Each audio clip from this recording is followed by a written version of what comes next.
Hi guys! Welcome to my vlog! Guys, dahil 2024 na, ito ang aking first video.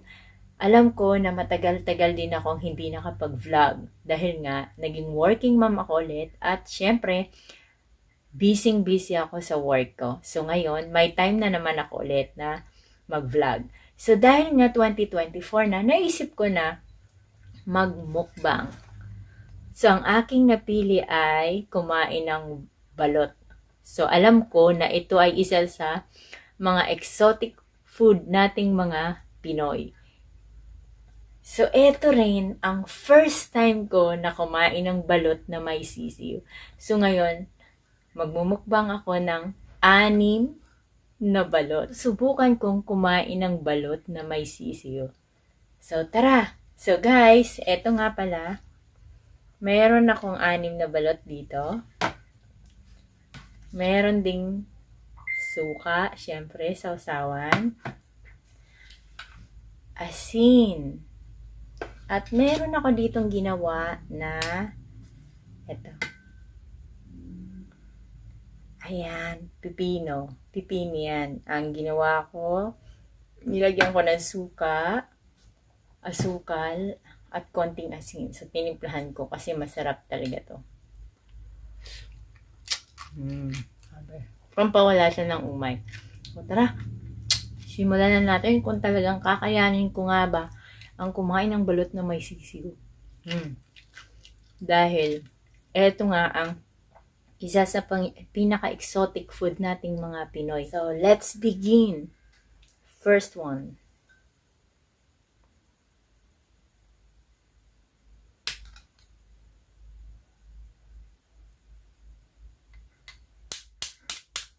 So, ganito nga ang bubuksan natin yan. So, ito yung ating lagayan. Ayan, ganyan. Ayun. Oh, mali pa yata ang pagbukas ko. So, lalagyan natin ng asin. Asin, guys. Sabaw.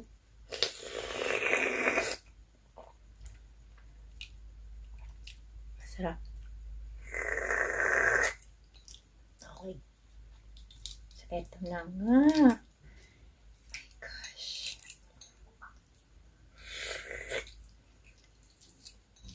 First balot. Okay, let's challenge. Guys, alam niyo ba, mahilig akong manood ng mga mukbanger. At ang lagi ko na pinapanood ay yung mga taga-ibang bansa sa Korea. Sobrang galing niya magmukbang. So, eto. Sabaw. Again. Oops. Gusto kong sa harap nyo balatan ang balot para nakikita nyo talaga na may sisiw. So, eto na nga. Guys. Ayan. So, ilalagay ko siya dito sa eto. Dito sa isang mangkok na maliit. Ayan. So, ito yung white niya. Guys, hindi ako kumakain ng white. Kasi nga matigas. So, ayokong kainin siya.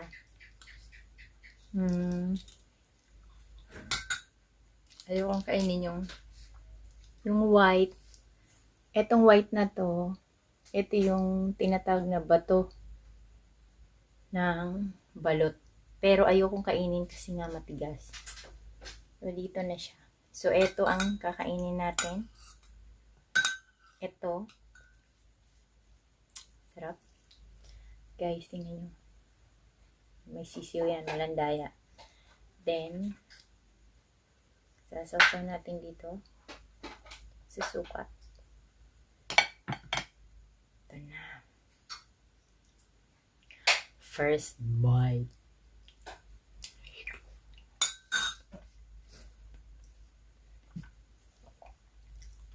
Sarap, guys. Hindi nyo matitikman o malalasahan na may sisiw sa loob.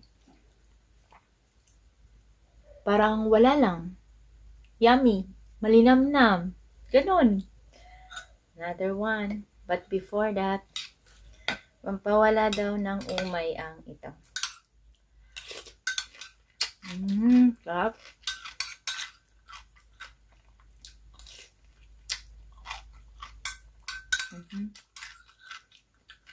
Masarap to, guys. Pipino. May suka. May sibuyas. Sili.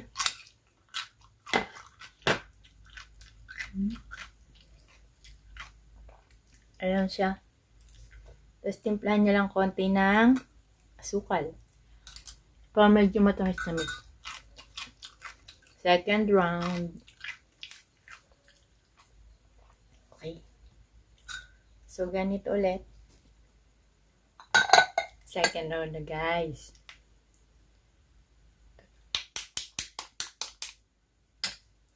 Dito kasi, kailangan lang matyaga kang magbalat ng balot. Guys, ang balot nga pala ngayon ay 20 pesos na isa.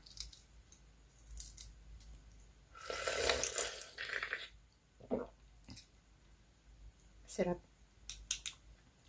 Masarap yung sabaw. Ayan. So, ngayon, di ko lalagyan ng asin. Lalagyan ko siya ng suka sa loob. I love suka.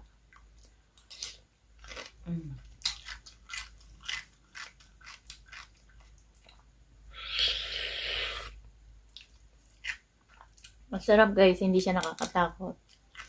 Dati ayoko ng balot. Takot na takot ako kasi nga may sisiw. Baka umabit sa ngipin ko, yung mga tuka, yung paa.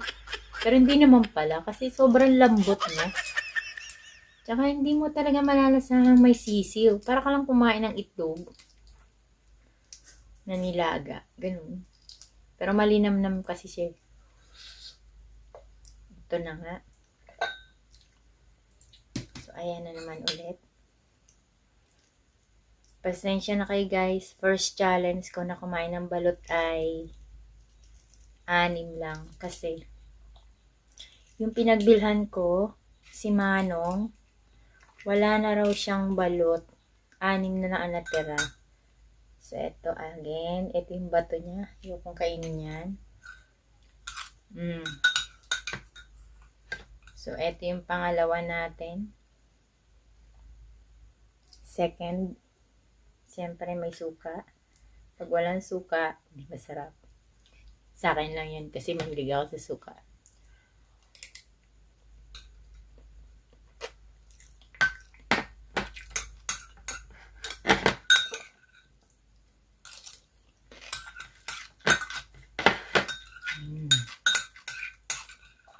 Sarap, guys.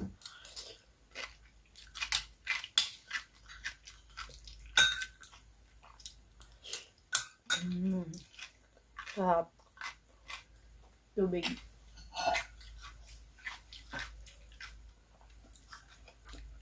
This is my water. Yan.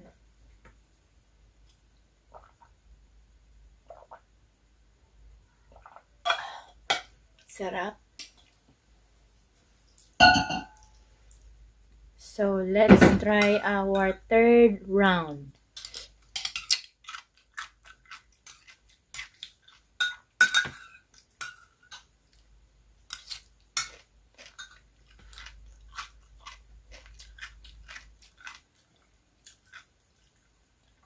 Third round na po tayo.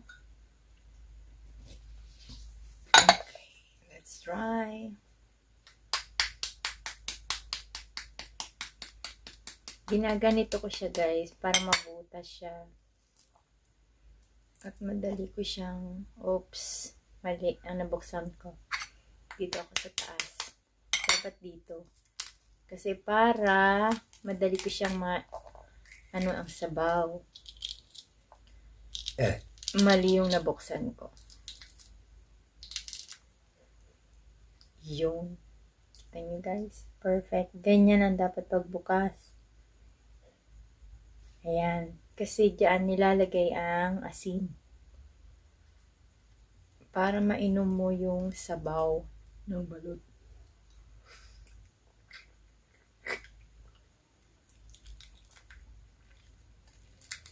Sayang wala. Dapat meron din akong penoy. Kaso nga lang, wala. Madaling naubos yung tinda ni Manong na balot at penoy sa labasan.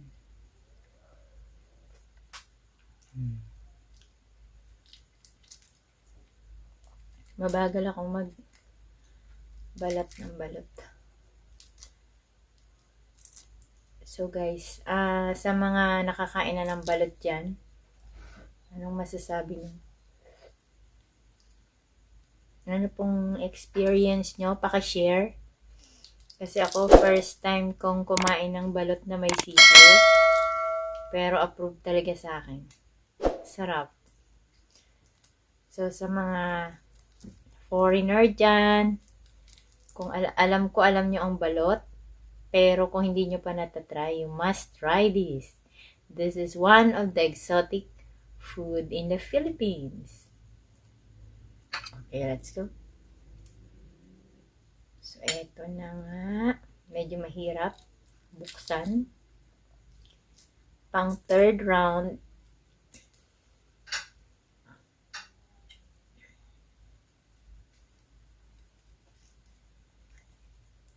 Yun. Let's have. Guys, third round.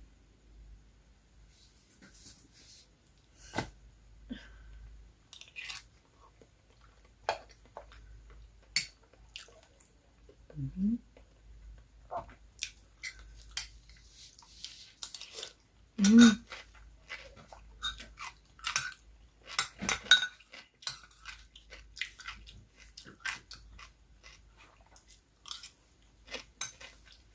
Sarap.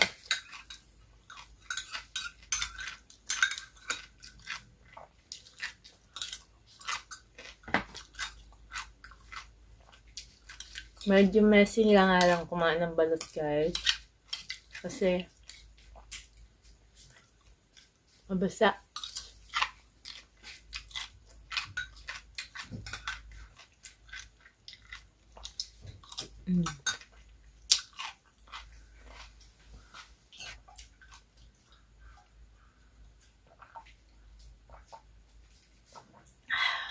Sarap. Guys, sabi nila, ang balot daw ay mataas ang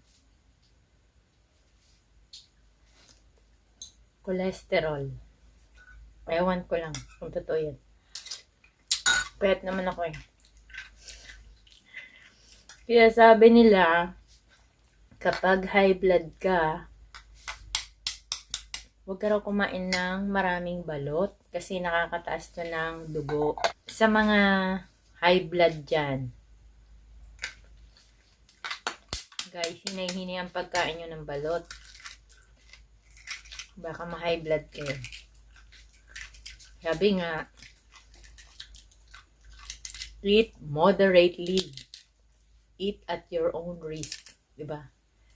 Siyempre, kung alam nyo, mataas ang dugo nyo or high blood kayo, pwede na siguro isa lang. Diba?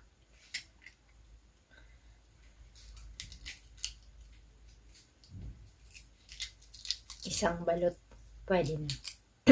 Pero, sabi naman nila, ang pagkain daw ng balot, lalo na kung ikaw ay low blood, maganda to, healthy. Okay, let's go to our fourth balot. Again, and kung isaw-saw, sarap.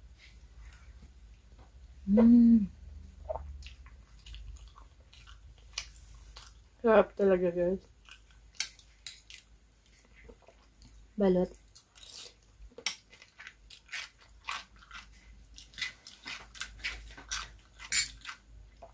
Madami na ako. Puro na ako basta.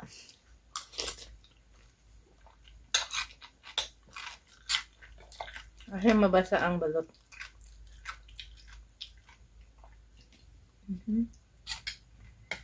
So, eto siguro ubusin ko to.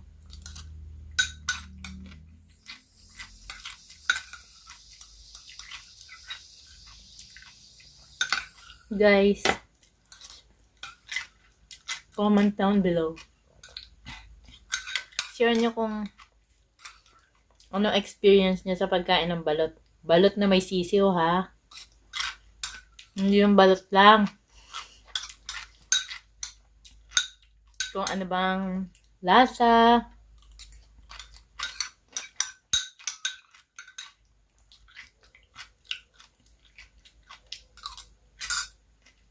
Sarap.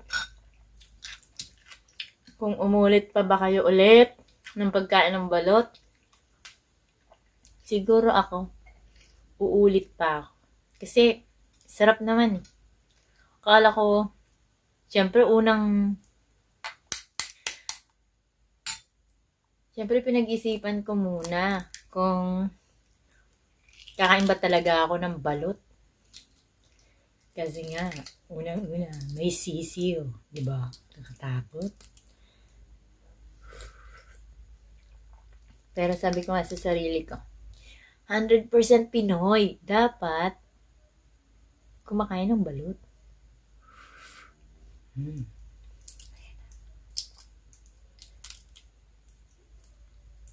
Yan na. Guys, pag kumakain ka ng balot, dapat meron kang lagayan ng yung sahuran. Kasi, may sabaw siya. So, basta, magkakalat ka talaga. So, ayan na nga. Ito yung ating pang-limang balot. 5. Busog na ako. Pero, kaya ko pang ubusin. Ito ang ating pang-5. Guys, swerte ko kasi tinanong ko si Manong, ano ba yung balot mo? Malaki na sisiw o maliit? Sabi niya, maliit lang yan. Totoo nga.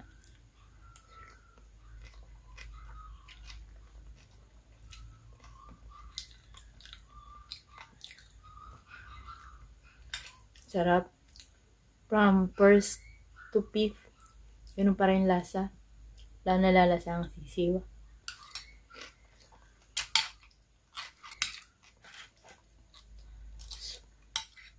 Guys,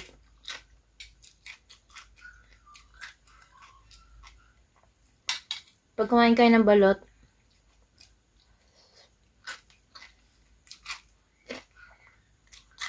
gumawa kayo nito. Nakakawala ang umay. Sarap siya. Tsaka healthy ang pipino. Sarap yan.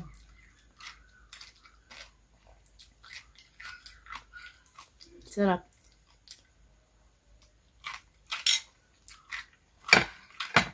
Guys, nga pala. Sa mga next vlog ko, mas pinili ko na lang mag-vlog na mukbang. Alam niyo ba na pangarap ko maging mataba? Kasi, buong buhay ko, hindi ako tumaba. Gusto ko akong tumaba. Yung size ng damit ko yung mga XL naman. Lagi na lang small.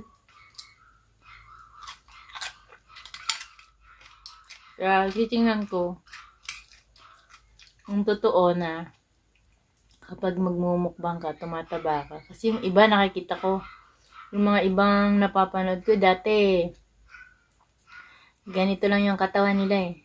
Pero, nung mga tumatagal-tagal, lumulobo na yung katawan nila. Siguro sa kakakain. Sana maging ganun din ako. Okay guys. This is the last piece of balot. Guys, last. Kaya natin yan. Ito na naman. Ganyan lang yan, guys. Unting tuktok. Oh. Tapos, butasan mo. Sarap ng sabaw. Kailangan kasi, mainom mo yung sabaw ng balot. Kasi nga, healthy daw yan.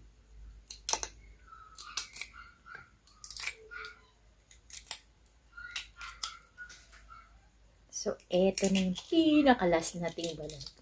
Sabi nga.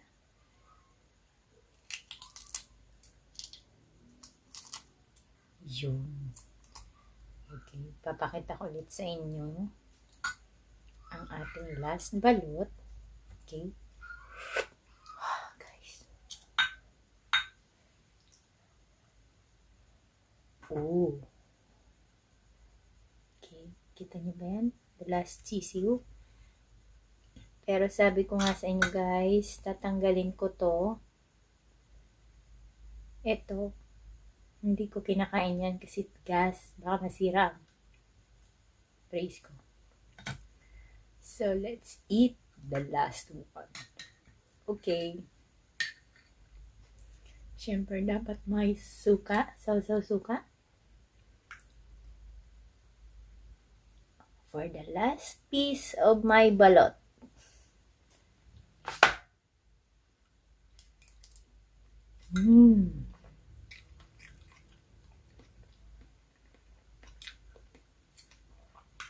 Sarap. Sarap, guys.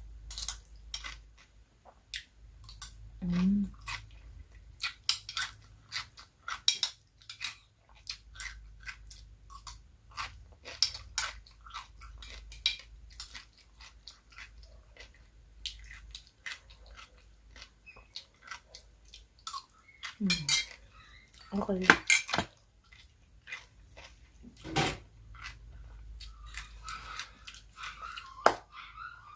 Guys, challenge is done. So, 6 balot. Great. So, ngayon, masasabi ko na talaga ang 100% Pinoy dahil nakakain na ako ng balot na may sisiw. So, guys, try nyo. Sa mga Pinoy dyan na hindi pa nakakasubok na kumain ng balot na may sisiw, try. Para sa akin, in my own opinion and experience, balot is great. So guys, sa mga gustong sumubok dyan ng mga foreigner, let's try our exotic food, balot.